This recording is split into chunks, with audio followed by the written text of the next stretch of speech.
भूपेंद्र यादव जी, कल मैंने क्वेश्चन किए थे आपसे, आपने कोई जवाब तो दिया नहीं और काफ़ी परिश्रम किया आपने।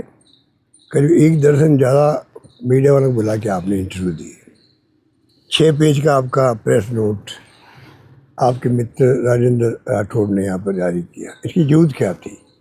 अगर सच्चाई आपके साथ में है तो क्यों दिन भर आप लोगों ने मीडिया को बुला के प्रेशर किया? सीएम राजस्थान में जो है ये दबाव डाल रहा है मीडिया वालों पर, मैनेज कर रहा है मीडिया को कि आप इसको इश्यू मत बनाओ इसको। ये कोई व्यक्तिगत मामला नहीं है, देखिए ये मामला है राजस्थान के फ्यूचर को लेकर के। इसीलिए जनता इससे जुड़ती जा रही है और स्वतः ही लोगों ने धरने प्रदर्शन शुरू कर दी। क्यों कर दिए? मैंने आपसे पूछा था कि जो सेंट्रल एम्पावर कमेटी थी, लंबे अरसे से मैं जानता हूँ, जब मैं पहली बार 25 साल पहले मुख्यमंत्री था तब से वो कमेटी काम कर रही थी लगभग, और सीधे रिपोर्ट करती थी सुप्रीम कोर्ट को। हमें भी कई बार लगता था कि ये तो बहुत ज़्यादा स्ट्रिक्ट है, फिर भी स्ट्रिक्ट थी इसलिए पब्लिक इंटरेस्ट में थी और वो काम करती थी अपना।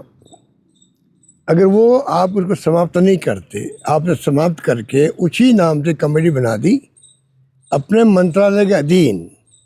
उसके मेंबर पहले सुप्रीम कोर्ट नॉमिनेट करता था, अब आप करते हो। वो फिर क्या रिपोर्ट देगी, और रिपोर्ट दे देगी उसका अधिकारी आपको ये स्वीकार करने का। आप बताइए फिर उस कमेटी का मतलब क्या? उसका जवाब दीजिए, वो कमेटी को भंग क्यों किया गया आपने?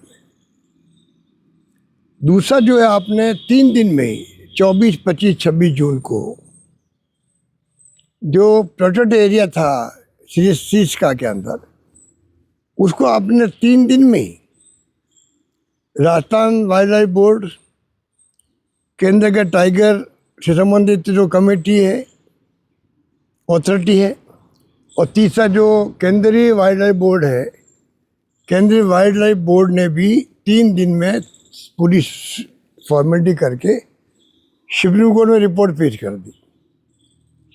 वहाँ आपको लताड़ पड़ी और उन्होंने कहा मखौल बना रखा आप लोगों ने इसका कि 3 दिन में लेके आ गए आप। फॉरेस्ट और पर्यावरण संबंधित कोई काम होता है तो महीनों लगते हैं, कई बार और ज़्यादा समय ज़्यादा अधिक लगता है।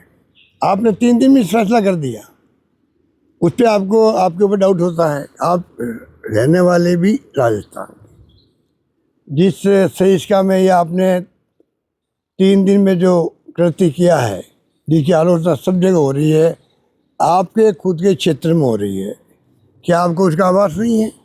अलवर से आप एमपी हैं, अलवर में आपकी सहिष्का आई हुई है और वहाँ पे आप लोगों ने ये 3 दिन में फैसला करवा दिया।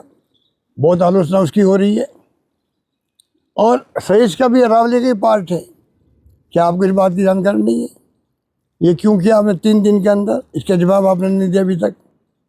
तो ये जो आपने जिस प्रकार से बरगलाने के लिए जो प्रयास कर रहे हैं, अभी आप कह रहे हो 0.19% बहुत मामूली होता है, लगता मामूली है।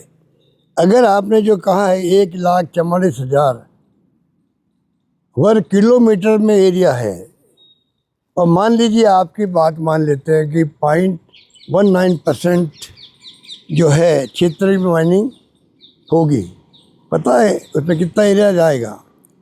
लगभग 27,200 माइंस वहाँ बन सकती है नई। और जब माइंस का काम शुरू होगा उन एरियो में, तो आप कल्पना नहीं कर सकते कि 27,000 तो होगी लीगल, इलीगल जो होगी वो पता नहीं कितनी होगी, किसी को नहीं मालूम। और सरकारें कोई हो रोकने में असफल रहती है हमेशा, ये मैंने अनुभव किया है। हमारे वक्त में हमने बहुत प्रयास किए, मैंने तो आईजी की पोस्ट क्रिएट कर दी खाली माइनिंग को बचाने के लिए, तभी शिकायत आती रही। आप बताइए, इतना बड़ा जो आपने फैसला किया है, इसको आप वापस दिखवाओ, इसमें कोई प्रतिष्ठा का सवाल मत बनाओ। हमारे को इसमें कोई राजनीति करने का इरादा बिल्कुल नहीं है। हम चाहते हैं कि इसको आप और स्पष्ट करें जनता के सामने कि ये एक स्टेप क्यों उठाए गए और किस प्रकार से आपने इसको। अब आप MMDR जो एक्ट है, अब होते ही 2021 में और 23 में एमडीडीआर एक्ट इतना इम्पोर्टेंट था, उसको आपने बदल दिया, अमेंडमेंट कर दिया। क्या जरूरत थी उसकी? किसके इंटरेस्ट होंगे उसके अंदर, वो आपको बताना चाहिए पब्लिक को। मैं तो इसलिए दुखी हूँ कि 2-3 से अधिक एरिया तो इस जो है पूरा एरिया आता है अरावली का, राजस्थान में आता है। अधिकांश भाग राजस्थान से निकलता है अरावली का, और पूरे प्रदेश के अंदर बहुत लोगों का आक्रोश भी है, हाहाकार मचा हुआ है।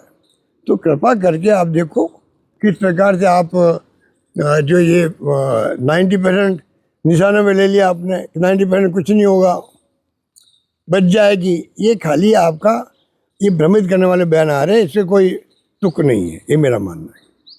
हमारा आरोप अभी भी वही है, ये 0.19% की बात नहीं है, ये 90% अरावली को बर्बाद करने का ये आपको ये फैसला साबित होगा भविष्य के अंदर। आने वाली पीढ़ियाँ आपको कभी माफ़ नहीं करेगी, ये मेरा मानना है।